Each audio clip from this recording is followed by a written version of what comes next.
ನಮಸ್ತೆ ಚೇಳೂರು ನ್ಯೂಸ್ ಕನ್ನಡಕ್ಕೆ ಸ್ವಾಗತ. ಪುಲಗಲ್ ಕ್ರಾಸ್ ಬಳಿ ಪ್ರಜಾಸೌಧ ನಿರ್ಮಿಸಲು ಶಾಸಕರಿಗೆ ಹಾಗೂ ಜಿಲ್ಲಾಧಿಕಾರಿಗಳಿಗೆ ಮನವಿ. ಚೇಳೂರು ತಾಲೂಕು ಕಚೇರಿಗಳು ನಿರ್ಮಾಣ ಮಾಡುವ ಬಗ್ಗೆ ರಾಜಕೀಯ ದೊಂಬರಾಟ ಮುಂದುವರಿಯುತ್ತಿದ್ದು, ಕೆಲವರು ಪಟ್ಟಣದ ಹೃದಯ ಭಾಗದಲ್ಲಿ ನಿರ್ಮಿಸಬೇಕೆಂದು ಹೇಳುತ್ತಿರುವ ಸಂದರ್ಭದಲ್ಲಿ ಇನ್ನು ಕೆಲವರು ಪುಲಗಲ್ ಕ್ರಾಸ್ ಬಳಿ ನಿರ್ಮಿಸಬೇಕೆಂದು ಇಂದು ಚೇಳೂರಿನಲ್ಲಿ ನಡೆದ ಜನತಾ ದರ್ಶನದಲ್ಲಿ ಶಾಸಕರಿಗೆ ಹಾಗೂ ಜಿಲ್ಲಾಧಿಕಾರಿಗಳಿಗೆ ಮನವಿ ಮಾಡಿದರು. ಒಟ್ಟಾರೆಯಾಗಿ ಪ್ರಜಾಸೌಧ ಎಲ್ಲಿ ನಿರ್ಮಾಣವಾಗುತ್ತದೆ ಎಂಬುದರ ಬಗ್ಗೆ ನಿಖರ ಮಾಹಿತಿ ಇಲ್ಲದೆ ಕಾದು ನೋಡಬೇಕಿದೆ. ಕೆಲವರು ತಕರಾರು ಮಾಡ್ತಾ ಇರ್ತಕ್ಕಂಥ ವಿಚಾರ ಎಲ್ಲರಿಗೂ ಗೊತ್ತಿರೋದೆ. ಅಂದ್ರೆ ಚೇಳೂರಿಗೆ ಎಷ್ಟು ಗ್ರಾಮ ಪಂಚಾಯಿತಿಗಳು ಸೇರಿದೆ? 9 ಗ್ರಾಮ ಪಂಚಾಯಿತಿಗಳು ಸೇರಿದೆ. ನಮಗೆ ಇಲ್ಲಿಂದ ಪುಲಗಲ್ಲು, ಚಾಕ್ವೇಲು, ರಾಜಶಿರುವು, ನಾರೆಮದ್ದೇಪಲ್ಲಿ, ಸೋಮನಾಥ್ಪುರ, ರಾಜಶಿರುವು ಮತ್ತೆ ಚೇಳೂರು ಎಲ್ಲದೂ ಅನುಕೂಲವಾಗಿರ್ತಕ್ಕಂಥ ಜಾಗ ಅಂದ್ರೆ ಪುಲಗಲ್ ಕ್ರಾಸ್ ಅಲ್ಲಿ ಮೊದಲು ಯಾವ ರೀತಿ ನಾವು ಅನ್ಕೊಂಡಿದ್ವೋ ಆ ಜಾಗ ಸೂಕ್ತವಾದ ಜಾಗ.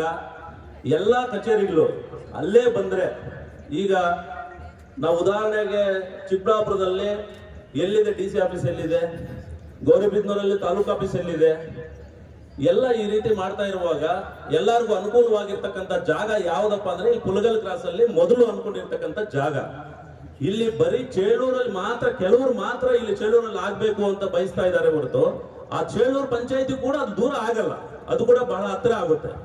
ದಯವಿಟ್ಟು ಇದನ್ನ ಗಮನಕ್ಕೆ ತಗೊಂಡು ಜಿಲ್ಲಾಧಿಕಾರಿಗಳು ದಯವಿಟ್ಟು ನಮ್ಗೆ ಅಲ್ಲೇ ಸ್ಥಳ ಅವಕಾಶ ಯಾವುದು ಮೊದಲು ಸೂಚಿಸಿದ್ದಾರೋ ಅದರಲ್ಲೇ ಮಾಡ್ಕೊಡ್ಬೇಕಂತ ನಾವೆಲ್ಲ ತಮ್ಮ ಮುಖಾಂತರ ತಮ್ಮಲ್ಲಿ ಮನವಿ ಮಾಡ್ಕೊಳ್ತಿದ್ದೇವೆ.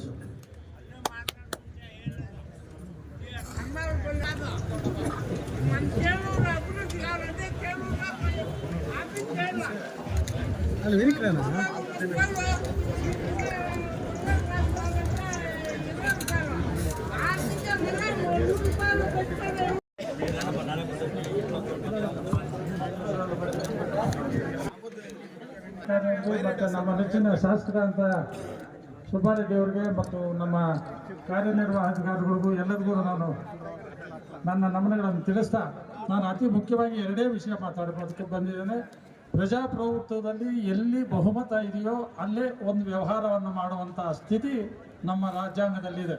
ಆದ್ದರಿಂದ ನಮ್ಮ ತಾಲೂಕು ಬಗ್ಗೆ ನಾವು ಹೇಳಬೇಕಾದ್ರೆ ಸುಮಾರು ಜನಸಂಖ್ಯೆಯನ್ನು ಆಧರಿಸಿ ತಾವು ಪುಲಗಲ್ ಕ್ರಾಸ್ನಲ್ಲಿ ಮಾಡೋದು ಉತ್ತಮ ಅಂತ ನಮ್ಮೆಲ್ಲರ ಅಭಿಪ್ರಾಯ, ಆಸೆ. ಮತ್ತು ಇನ್ನು ನನ್ನ ಸ್ನೇಹಿತರು ಇನ್ನೊಬ್ರು ಹೇಳ್ತಾ ಇದ್ರು ಹೋರಾಟ ಮಾಡ್ತೀವಿ ಅಂತ. ಅದಕ್ಕಿಂತ ಉಗ್ರವಾದ ಹೋರಾಟ ಮಾಡೋದು ಕೂಡ ನಮ್ಮ ಕೈಯಲ್ಲಿ ಬರುತ್ತೆ. ದಯವಿಟ್ಟು ನಾವು ಯಾವುದೇ ಶಾಂತಿ ರೀತಿಯಿಂದ ಹೋಗೋರು, ಗಾಂಧೀಜಿ ಮಾರ್ಗವನ್ನೇ ಅನುಸರಿಸೋದು, ಅದು ಬಿಟ್ಟು ಹೋದಾಗ ದಂಡಂ ದಶಗುಣಂ ಅಂತ ಆಗುತ್ತೆ. ದಯವಿಟ್ಟು ನಾವು ಆ ಸ್ಟೇಜ್ಗೆ ಹೋಗೋರು ಅಲ್ಲ, ಆ ಟೈಪ್ ಜನನೂ ಅಲ್ಲ. ದಯವಿಟ್ಟು ಕಾಲಾವಕಾಶ ಕೊಡಬೇಡಿ. ಪ್ರಜಾಪ್ರಭುತ್ವ ಪದ್ಧತಿಯಲ್ಲಿ ಎಲ್ಲಿ ಕೋರಂ ಇದೆಯೋ ಅಲ್ಲೇ ದಯವಿಟ್ಟು ಮಾಡಬೇಕು ಅಂತ ತಮ್ಮಲ್ಲಿ ಮನವಿ ಮಾಡ್ತೇನೆ.